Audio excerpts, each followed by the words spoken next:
Hi folks, I'm Ashraf Hingora. I'm a language and soft skill trainer, life business and parenting coach. English breakfast with Ashraf में आज हम no और not की uses की study करेंगे। No तथा not दोनों का अर्थ नहीं होता है, लेकिन दोनों के इस्तेमाल में अंतर है। नो का इस्तेमाल सामान्यतः एडजेक्टिव की तरह से होता है और इसका इस्तेमाल नाउन प्रोनाउन के साथ में होता है। नॉट चूंकि एडवर्ब है, अतः इसका इस्तेमाल वर्ब, एडजेक्टिव और एडवर्ब के साथ में होता है। नो का इस्तेमाल एक्सक्लेमेशन में एडजेक्टिव मतलब डिटरमाइनर, नाउन और एडवर्ब के रूप में भी किया जा सकता है। आगे एग्जांपल से आपको चीजें समझ में आएंगी। एडजेक्टिव के रूप में इसका इस्तेमाल ज्यादातर होता है। एडजेक्टिव मतलब डिटरमाइनर के रूप में इसका इस्तेमाल नॉट वन या नॉट एनी या नॉट अ, नहीं, कोई भी नहीं, इस अर्थ में होता है। No student is to leave the room, कोई भी विद्यार्थी कमरा न छोड़े। No 2 days are the same, कोई भी 2 दिन एक समान नहीं होते।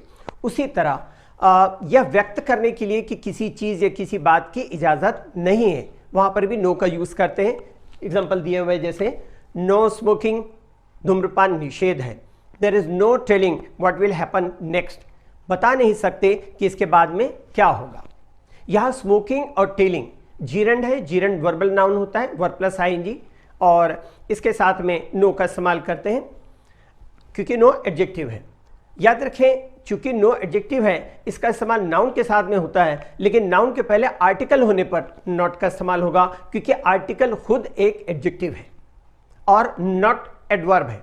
इसका इस्तेमाल वर्ब, एडवर्ब और एडजेक्टिव के साथ में किया जाता है, नॉट का इस्तेमाल। एग्जांपल आप देखिएगा, आई हैव नो बुक मतलब मेरे पास किताब नहीं है।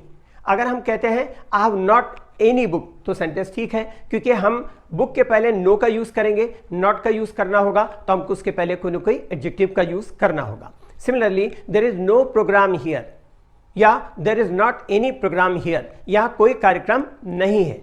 No singer can be better than Rafi या a singer can not be better than Rafi, इसका मतलब कोई भी गायक रफी से अच्छा नहीं हो सकता। अब एक्सक्लेमेशन का उदाहरण देखें, जैसे किसी कथन को जब हम जवाब देने के लिए, किसी कथन का न में जवाब देने के लिए हम यूज करते हैं, तो किस तरह का कंस्ट्रक्शन होगा देखिएगा। जस्ट से यस और नो, बस सिर्फ हां या ना कहो। आगे एग्जांपल देखें, are you ready? No I am not, क्या तुम तैयार हो? नहीं, मैं नहीं हूं। Another drink? नो थैंक्स, इसका मतलब एक और पे, मतलब एक और पे लेना चाहेंगे क्या? तो जवाब देता है नहीं शुक्रिया। No don't touch it, it's hot, नहीं इसको मत छुओ, ये गर्म है। शॉक या सरप्राइज व्यक्त करने के लिए भी यूजेस होते हैं। कैसे देखें, she has had an accident, oh no, आप क्या कहते हैं, उसका एक्सीडेंट हो गया है, तो सामने वाला कहता है ओह नो। इस तरह से आश्चर्य का भाव यहां पर सरप्राइज का भाव व्यक्त करने के लिए उस तरह का एग्जाम्पल है। आगे देखिएगा, नो का इस्तेमाल एडवर्ब के रूप में अदर एडजेक्टिव्स के साथ में, एडवर्ब के साथ में भी होता है। जैसे एग्जांपल से समझेंगे, she is feeling no better this morning, इसका मतलब वह आज सुबह अच्छा महसूस नहीं कर रही है। फिर नेक्स्ट एग्जांपल देखेंगे, reply by no later than 27, इसका मतलब 27 मई के बाद जवाब नहीं देना, मतलब 27 मई तक जवाब दे देना। इस तरह से नाउन के रूप में इसका इस्तेमाल यह दिखाने के लिए होता है कि आप किसी विचार या किसी कथन से सहमत नहीं हैं। एग्जांपल देखें, can't you give me a straight yes और नो, क्या तुम मुझे सीधे हाँ या ना में जवाब नहीं दे सकते।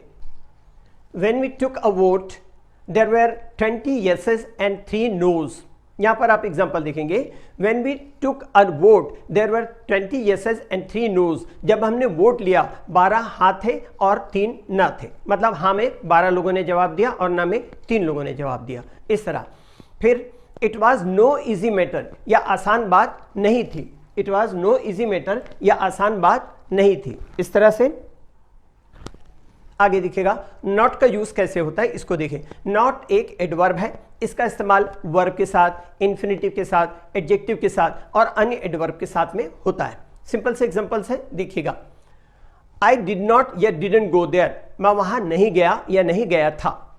इट इज नॉट या इट इजंट रेनिंग, बारिश नहीं हो रही है।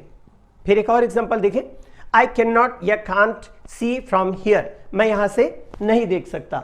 यू मस्ट नॉट या मस्टंट गो देयर, तुम्हें वहां बिल्कुल नहीं जाना चाहिए। कुछ वर्ड्स फ्रेजेस को निगेटिव मीनिंग देने के लिए भी इसके यूजेस होते हैं। जैसे एग्जांपल देखिएगा आपके सामने दिया हुआ है, I have often told you not to go there, मैंने तुमसे अक्सर कहा है वहां मत जाओ। Similarly he warned me not to be late, उसने मुझे देर से ना आने की चेतावनी दी। और एग्जांपल देखिएगा, who is next not me, हाँ एग्जांपल में देखेंगे who is next not me, अगला कौन, मैं नहीं। It's not easy being parents means it is difficult being parents, इस तरह माँ बाप बनना आसान नहीं है। नकारात्मक जवाब देने के लिए होप, एक्सपेक्ट, बिलीव आदि के बाद नॉट का प्रयोग होता है। एग्जाम्पल से देखें, देखिए एग्जाम्पल आपके सामने दिया है, विल शी बी देयर, क्या वह वहां पर होगी, आई होप नॉट, क्या वहां होगी, मुझे आशा है नहीं।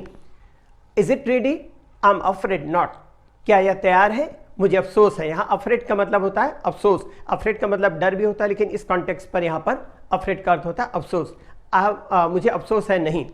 Does she know, I believe not, क्या वह जानती है, मैं मानता हूं या मुझे विश्वास है कि वह नहीं जानती, इस तरह।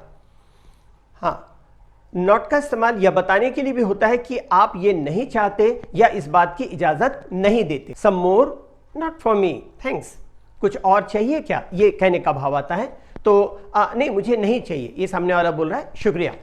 Can I throw this out, जवाब में कहता है व्यक्ति सर्टनली नॉट, क्या मैं इसे बाहर फेंक सकता हूं, तो जवाब में कहता है नहीं बिल्कुल नहीं, इस तरह से। तो ये आपके कुछ एक यूजेस हुए नो के, नॉट के।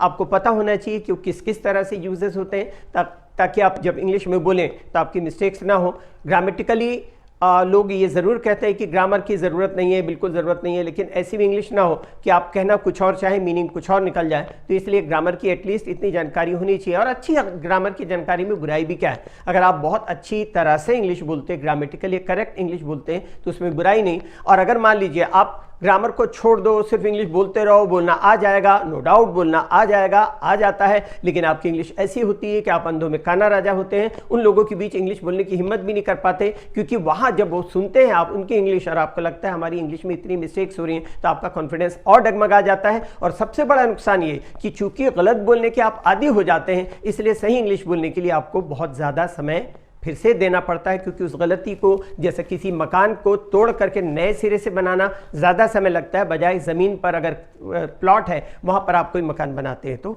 इंग्लिश के लिए भी वही बात है, आप कोशिश कीजिए शुरुआत से करेक्ट बोलने की।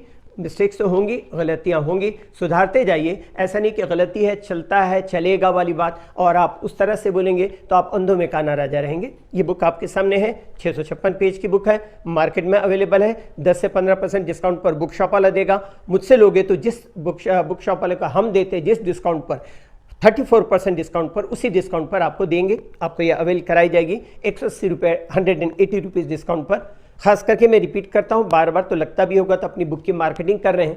मेरा पर्पज़ ये नहीं है, बुक ऑलरेडी बुक शॉप्स में है, भी करी हैं, मेरे इंस्टीट्यूट में भी स्टूडेंट्स लेते हैं। बट यहाँ बताने के पीछे रीज़न ये है कि इसमें खास करके डिस्कोर्स मार्कर है, पेज नंबर 212 से 220 तक और 221 से लेकर 415 तक all the varieties of the sentences है। ये डिस्कोर्स मार्कर किसी भी बुक में पूरी दुनिया की, इंडिया की नहीं है, क्योंकि स्पेशली लैंग्वेज का जो ऑथर होता है वो ऑथर प्लस कंपाइलर होता है। मैंने काफ़ी मेहनत करके, बरसों की मेहनत करके कंपाइल किया है। बहुत सारी काम की चीज़ें हैं जो इसमें वो कहीं नहीं मिलेंगी।